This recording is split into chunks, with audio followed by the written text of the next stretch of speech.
Today I'm going to show you how to make a homemade version of an Asian toasted sesame dressing. I've got a recipe coming up that I'm going to do that calls for a bottle of that, which you can buy in the store apparently in the States, but we don't have it in Australia. Fortunately, I had a look online and found a nice homemade version to make, so I'm going to show you how to do that. Okay, you're going to need 2 tablespoons of apple cider vinegar, 2 to 3 tablespoons of soy sauce, 1 tablespoon of sesame oil if you have it, plus extra virgin olive oil to make a half cup total. So if you want to use all olive oil, you certainly can, but I have the sesame oil, so I'm going to use that.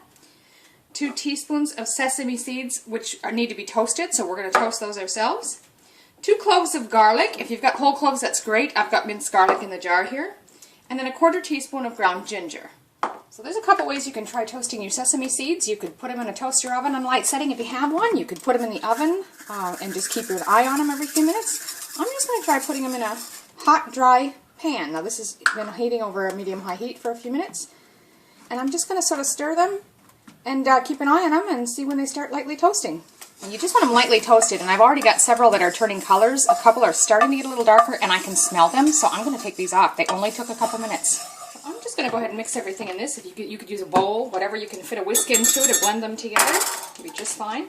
So we'll start with 2 tablespoons of the apple cider vinegar. Next, 2 to 3 tablespoons of soy sauce, whatever your preference is. I'm going to go ahead and do 3.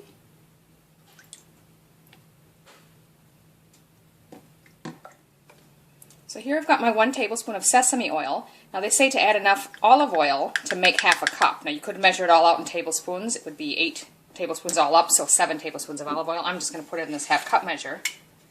And then add the olive oil on top of it. When we get our half cup, we'll pour that in as well. We'll just whisk those liquid ingredients together. Now the next step, according to the original recipe, is to put your sesame seeds that you've toasted and the 2 cloves of garlic in a little food processor and whisk them together.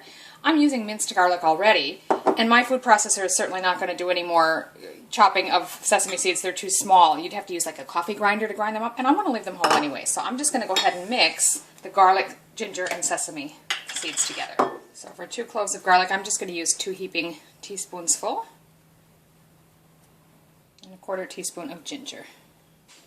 I'm just going to go ahead and stir those together, and then we'll add them in with our liquid.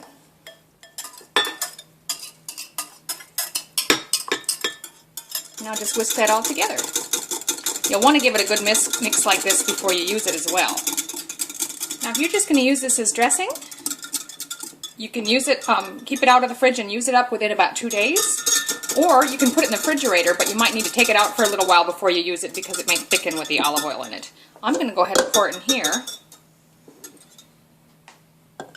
and put it in the fridge until I need it, because I'm actually going to use it in my next recipe video. So there you have it, Asian toasted sesame dressing, homemade, so it's even better because you know what goes in it. Most of the store-bought dressings tend to have a lot of sugar. This one has none, and it's going to be delicious, and I'm going to use it in my next recipe video, so stay tuned.